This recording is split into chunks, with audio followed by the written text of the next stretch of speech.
Hi everyone, welcome back to the channel. I hope you are doing well. So basically this video is going to be a normal study vlog. तो जैसे कि आपको पता है मेरे final exam आने वाले, तो मैं उनकी प्रिपरेशन कैसे कर रही हूँ वो इस वीडियो में मैं बताऊँगी, और कैसे मैंने अपनी प्रिपरेशन स्टार्ट करी है वो सब इस वीडियो में होने वाला है। तो आज मैं 6 AM के करीब उठ गई थी और फिर मैंने अपनी चाय पी थी, और आज मैं अपनी बेड पे बैठ के पढ़ाई कर रही थी क्योंकि बाहर काफ़ी ज़्यादा ठंड थी। तो मैं अभी ग्लोबलाइजेशन वाला चैप्टर है ना, उसको रिवाइज़ कर रही थी। वैसे तो ये चैप्टर मैंने पहले भी पढ़ रखा था, पर मैंने एनसीईआरटी रीडिंग नहीं करी थी, तो इसलिए मैं इस चैप्टर की एनसीईआरटी रीडिंग कर रही थी लाइन टू लाइन।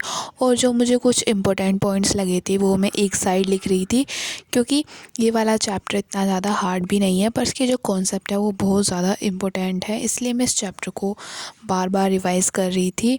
और इसके मैं शॉर्ट नोट बनाऊंगी क्योंकि कल मेरा इस चैप्टर का स्कूल में टेस्ट भी है। हाँ, मैं अभी स्कूल जा रही हूँ और मेरा वहाँ टेस्ट है कल, तो मुझे इस चैप्टर को अच्छे से रिवाइज़ करना है क्योंकि टीचर ने बोला है ये मार्क्स काफ़ी ज़्यादा इम्पोर्टेंट होने वाले हैं। तो इसलिए मैं इस चैप्टर को इतना डीपली पढ़ रही थी। वैसे पहले मैंने इस चैप्टर को इतना डीपली नहीं पढ़ा था, वो मुझे आज ही पढ़ना था क्योंकि कल मेरा टेस्ट है।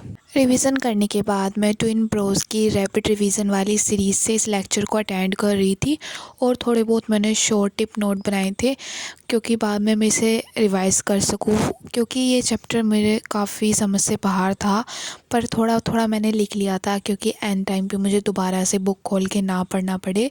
तो इस पेज पे मैं पूरा नोट्स बना लूँगी और छोटे छोटे पॉइंट में लिख दूँगी और बाद में उसको रिवाइज़ कर लूँगी। तो इस तरीके से मेरे नोट्स बन के तैयार हो गए थे, ये एक ही पेज पे आ गए थे। तो ये मेरे रिवीजन के लिए काफ़ी ज़्यादा बेनिफिट होने वाले हैं, तो आप भी इस तरीके के नोट्स बना सकते हैं। अगर आप भी कोई अपना सैम्पल पेपर ढूंढ रहे हो प्रैक्टिस करने के लिए, आप ओसवाल बुक का सैम्पल पेपर ले सकते हो। इसमें सबसे पहले आपको सिलेबस दे दिया जाएगा कि आपका सिलेबस कितना है, तो आप उससे आइडिया लगा सकते हो। उसके बाद आपको ट्रेंड एनालिसिस मिलेंगे दोनों बुक के, और उसके बाद आपको टॉपर आंसर मिलेगा सीबीएसई 2025 का। तो आप टॉपर के आंसर से अपने आंसर को एनहेंस कर सकते हो, तो इसका ये प्लस पॉइंट है। उसके बाद आपको यहाँ पे माइंड मैप की फॉर्म में शॉर्ट नोट मिलने वाले हैं, तो आप इससे भी रिवाइज़ कर सकते हैं, और वन टिप नोट्स भी मिलेंगे। तो दो तरीके इसमें नोट्स मिलने वाले हैं आपको रिवीजन के लिए। उसके बाद आपको 5 सोल्व सैम्पल पेपर मिलने वाले हैं, और उसके बाद 5 सेल्फ असेसमेंट पेपर इसमें मिलने वाले हैं, और उसके बाद मिलेंगे आपको 5 प्रैक्टिस पेपर। तो इसमें 15 टोटल सैम्पल पेपर मिलेंगे आपको, और उसके बाद एंड में आपको इसकी शीट मिलेगी, मतलब आंसर शीट मिलने वाली है जो सोल्व वाले थे उनकी। तो आप यहाँ से अपने आंसर को चेकआउट कर सकते हो, और उसके बाद में आपको हाई स्कोरिंग चीट शीट मिलेगी। ये आप इससे अपना आंसर को और अच्छे तरीके से लिख सकते हो, और लास्ट में आपको हाईली प्रोबेबली क्वेश्चन मिलेंगे हर चैप्टर के जो बोर्ड में आने के फुल चांस है।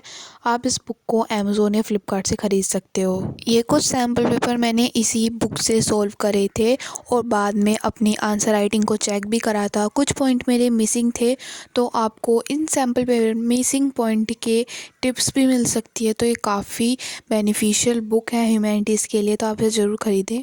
उसके बाद मैं शाम को करने बैठ गई थी अपना रिवीज़न। तो ये मेरे कुछ नोट्स थे पॉलिटिकल साइंस के फर्स्ट बुक के, जो वर्ल्ड पॉलिटिक्स वाली थी वो वाली। तो मैं इसके कुछ नोट्स वगैरह दोबारा रिवाइज़ कर रही थी। ये मैंने खुद नोट्स बनाए थे जब मैंने लेक्चर अटेंड करा था, तो ये कुछ उसके नोट्स थे। तो मैंने सोचा क्यों ना इन्हें रिवाइज़ कर लिया जाए ताकि बाद में रिकॉल करने में ईजी हो। और आज बस मैंने इतना ही करा था क्योंकि आज मैं लेट हो गई थी और मुझे स्कूल का प्रोजेक्ट भी कंप्लीट करना था, इस वजह से आज मेरी ज़्यादा पढ़ाई नहीं हो पाई। आई होप आप भी अच्छे से पढ़ रहे होंगे और आप अपनी प्रिपरेशन कर रहे होंगे बोर्ड एग्ज़ाम के लिए। आज के लिए बस इतना ही। Thanks for watching.